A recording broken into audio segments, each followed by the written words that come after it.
Gelang ini dapat memberi Anda keberuntungan yang tak ada habisnya. Dia memberitahu Harry agar kalah dalam beberapa ronde. Keluar dari permainan. Pada saat ini, seorang wanita datang dan berkata apakah ia akan mencoba bertaruh di sudut. Harry memberinya tatapan aneh. Sang iblis membuat taruhan di sudut. Wanita itu meletakkan tangannya mengenakan gelang kuno di bahu Harry. 3 merah. Harry bersiap untuk tetap stabil di ronde kedua. Pertama ia bertaruh pada sepertiga chip yang baru saja dia menangkan. Wanita itu menyuruhnya untuk mempertaruhkan semuanya. Lagi pula dia tidak punya apa-apa. Harry ragu-ragu untuk beberapa saat dan memutuskan untuk mempertaruhkan semuanya. Manik-manik itu berputar. Wanita itu menyentuh Harry secara tidak sengaja. Dia menekannya lagi. Menurut Harry itu agak aneh. Wanita itu menyuruhnya melakukannya lagi. Apa katamu? Hitam 10. Harry sedikit bingung, tapi dia memilih untuk mempercayainya. Semua chip disimpan di 10. Wanita itu memegang tangan Harry secara langsung. Ketika pelayan hendak mentransfer manik-manik, perhatiannya tertuju pada tawa seorang wanita. Terjatuh dari tangannya, dia buru-buru menangkapnya dan memutar manik-manik lagi. Manik itu jatuh di nomor 10 lagi. Harry sangat senang dan membawa gadis itu kembali ke kamar. Saat bangun keesokan harinya, dia sendirian di tempat tidur. Dan tangan kirinya memakai gelang misterius itu. Dia tidak bisa melepasnya. Saat ia membalikan kepalanya, dia melihat kata-kata, "Semoga berhasil" di cermin. Harry adalah seorang detektif. Pada saat ini, ia menerima kasus pembunuhan. Dia menuju ke sana. Sebuah derek di jalan di depannya sedang mengambil kargo. Tiba-tiba seekor kucing berlari ke tengah jalan. Harry buru-buru menginjak rem dan muatannya baru saja jatuh. Dia sangat beruntung. Tapi saat ini dia tidak tahu itu apakah karena gelang. Harry bergegas ke tempat pembunuhan untuk melihatnya. Orang yang tewas itu adalah bos yang ada di tempat kemarin. Dia menemukan pria yang membalik manik-maniknya kemarin. Setelah pertanyaan yang sulit sekarang dia tahu. Bos yang tewas pernah menyinggung seorang pria bernama Gray. Harry akan kembali ke kantor polisi. Tapi dia melihat kerumunan di jalan. Ini adalah gelang yang bisa membawa keberuntungan tak terbatas. Dapat membuat Anda menang setiap saat. Setiap kejahatan berubah menguntungkan.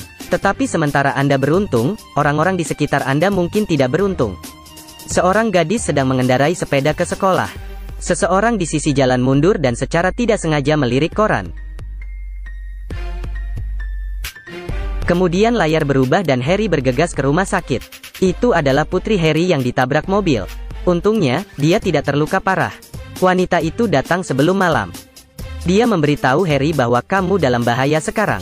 Saya tahu Anda orang baik, jadi saya memberi Anda gelang itu. Pemakai gelang akan mendapat banyak keberuntungan. Harry mengungkapkan ketidakpercayaannya. Tidak masuk akal, tidakkah kamu merasakannya? Keberuntungan datang dengan harga yang sesuai. Kasus di sini telah diselesaikan, dan dipastikan bahwa tersangkanya adalah Gray. Gray bersiap untuk melarikan diri dari pelabuhan. Tapi asistennya menggagalkan rencananya, jadi Gray lari dengan kapal yang lain. Harry dan asistennya juga mengendarai perahu motor untuk mengejarnya. Cahaya terlalu redup di malam hari, Harry langsung menabrak kargo dan terbalik. Asistennya tenggelam di bawah air. Kaki Harry juga terjerat tali. Hanya tangan dengan gelang yang keluar dari air. Seorang pria botak memegang pisau siap untuk memotongnya. Tiba-tiba ada api di kapal seberang. Kerumunan berseru dan pria botak itu mendongak. Harry baru saja melepaskan diri dari tali dan menyambar parang darinya. Pada saat ini, suara seruling terdengar dan keduanya melarikan diri dengan perahu. Dia menyelam ke dalam air dan menyelamatkan asistennya. Menyentuh gelang. Dia merasa aneh dengan apa yang baru saja terjadi. Gray harus memiliki visa jika dia ingin meninggalkan negara itu. Harry menemukan bahwa pria berjanggut itu akan menipu. Pria ini memasang kartu di jalan. Harry tahu bahwa hal itu untuk membuat rumit.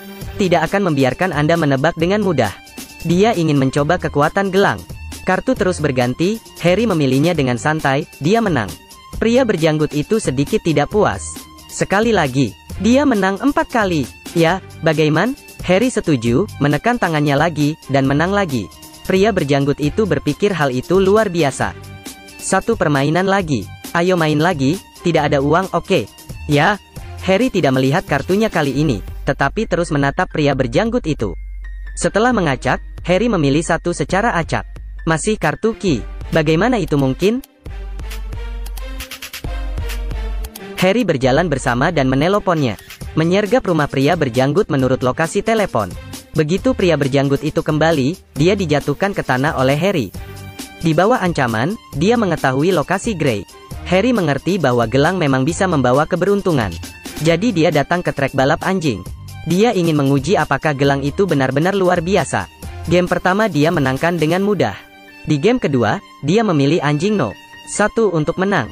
Di awal permainan, No. 1 jauh di depan. Dan nomor 6 ada di akhir. Dia melihat orang tua di sebelahnya membeli nomor 6. Dia mengusulkan pertukaran tiket. Orang tua itu terkejut. Saya membeli nomor 1. Oke. Melihat bahwa No. 1 akan mencapai akhir, staf di ruang kontrol menjatuhkan gelas air. Alat mekanik yang mengangkut anjing itu rusak. Anjing-anjing itu berhenti satu demi satu. Hanya No. 6 yang melaju sampai akhir. Harry terkejut dan sepenuhnya percaya pada kekuatan gelang ini. Dia dan asistennya bergegas ke stasiun keesokan harinya. Menurut informasi sebelumnya, dia akan mengejar Gray dengan kereta api. Tepat ketika dia hendak masuk ke mobil, Harry berhenti. Secara naluriah memberitahunya bahwa Gray tidak masuk ke dalam mobil, tapi pergi ke pemakaman almarhum. Ini adalah satu-satunya kesempatan untuk menangkapnya. Percaya saya, datang ke gereja. Gray benar-benar di sana. Dia melihat Harry dan berlari keluar dengan cepat.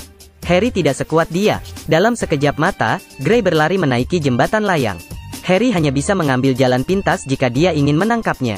Melihat arus kendaraan yang tak ada habisnya di depannya, dia menyentuh gelang itu dan menarik napas dalam-dalam. Langsung melewati pagar dan berlari ke sisi yang berlawanan. Tidak ada mobil yang melambat di jalan, tapi dia tidak terluka. Dia bergegas menangkap Gray yang ketakutan dan mengantarnya kembali ke kantor polisi. Kembali ke kantor polisi, Harry melihat semua orang menonton TV. Dia penasaran ada berita yang diputar di atas kepalanya. Terjadi kecelakaan di kereta api. Itu adalah salah satu kereta yang akan mereka naiki. Seperti yang saya katakan sebelumnya, semuanya seimbang. Jika dia beruntung maka seseorang akan sial. Jika itu Anda, bagaimana Anda akan menggunakan gelang?